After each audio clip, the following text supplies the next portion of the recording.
Olá, bom dia a todos. Venho com muita honra hoje apresentar o meu projeto de iniciação científica, cujo tema foi Políticas Públicas para Idosos, estudos de caso de Ribeirão Preto.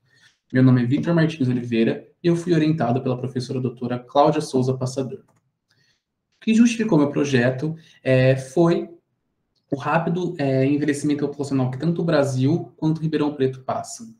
Isso pode ser refletido e observado através da grande queda nas taxas de fecundidade no Brasil, que ocorreu em todas as regiões, independente da etnia da mulher, em todos os graus de escolaridade da mulher.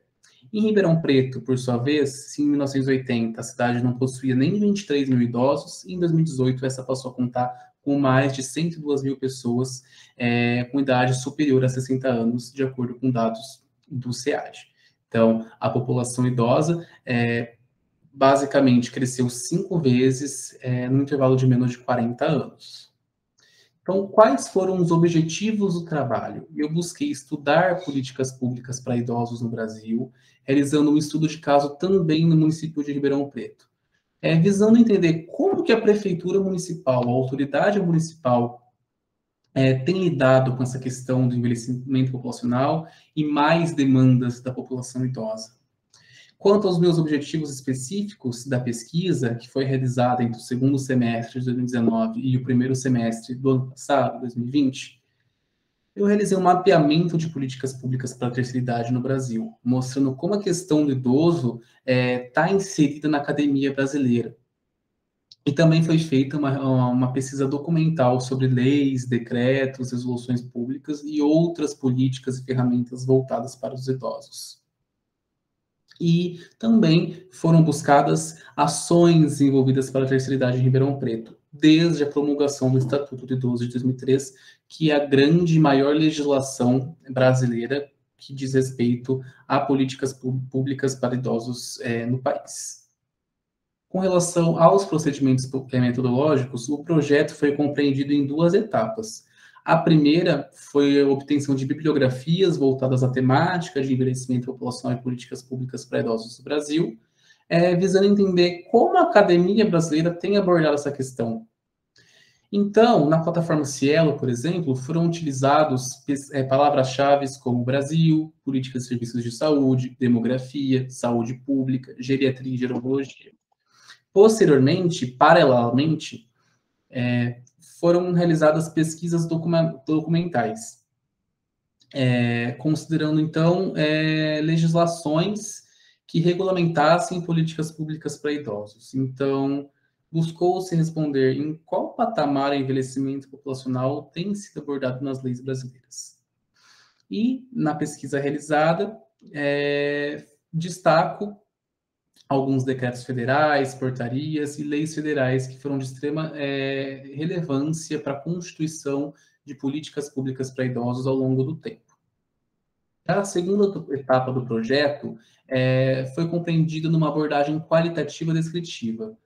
Buscou-se entender o comportamento do poder público perante a terceira idade. Enfim, quais são as políticas públicas para idosos em Ribeirão Preto?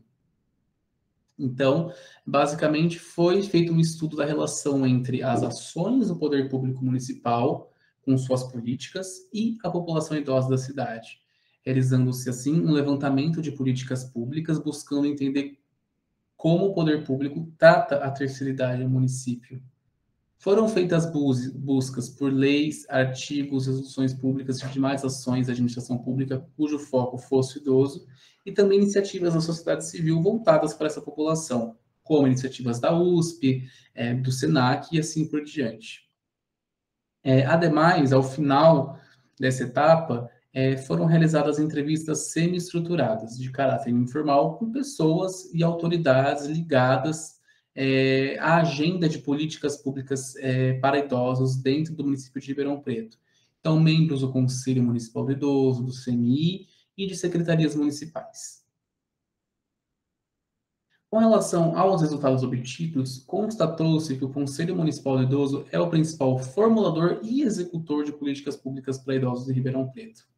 E esse órgão financia as políticas para a terceira idade por meio do Fundo Municipal do Idoso.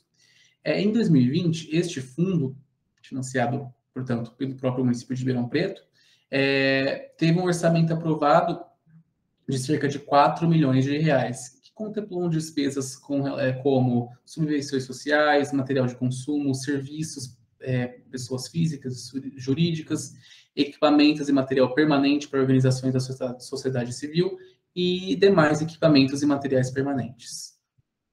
O Fundo Municipal do Idoso busca, através desse orçamento, aprimorar serviços de proteção social de alta complexidade para idosos, qualificar profissionais que cuidam de idosos, realizar investimentos em lazer, cultura, educação, ação de qualificação profissional do idoso, financiamento de pesquisas de mapeamento da população idosa do município de Ribeirão Preto.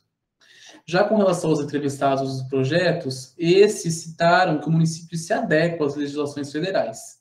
E destacaram também a importância, entretanto, de se ampliar o acolhimento a idosos em instituições de alta permanência e também de ampliar o atendimento da educação de jovens adultos, o EJA, principalmente nas periferias da cidade. Constatou-se também que existem ações da sociedade civil, de entidades da sociedade civil, como o Programa Universidade Aberta à Terceira Idade, da USP de Ribeirão Preto, o Programa de Educação Não Formal, do SESC, e o curso de Cuidador de Idosos, do SENAC.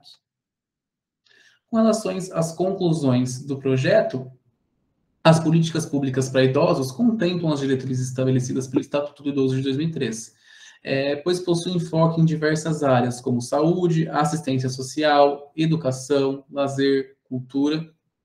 Ou seja, Ribeirão Preto se adequa às diretrizes estabelecidas pelo grande marco de políticas públicas para idosos do Brasil, que foi o Estatuto de 2003.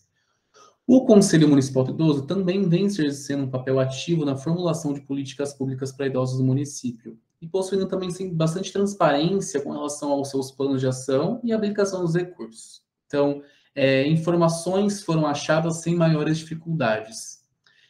Por outro lado, os entrevistados do projeto, como, por exemplo, a própria vice-presidente do Conselho Municipal do Idoso, salientou que a cidade ainda precisa se preparar mais, dado o rápido aumento da população idosa. E, como exemplo, citou mais centros de acolhimento para essa população, principalmente em instituições de longa permanência. Também foi apontado pelos entrevistados a necessidade de maior coordenação entre as secretarias municipais para a elaboração e articulação de políticas públicas cada vez mais eficientes e assertivas para a população idosa. Em resumo, Ribeirão Preto se adequa às grandes legislações brasileiras, mas, dado o rápido envelhecimento demográfico, precisa de uma articulação cada vez mais eficiente para atender às demandas dessa população que cresce a cada dia. Este foi o trabalho compreendido. Agradeço a atenção de todos.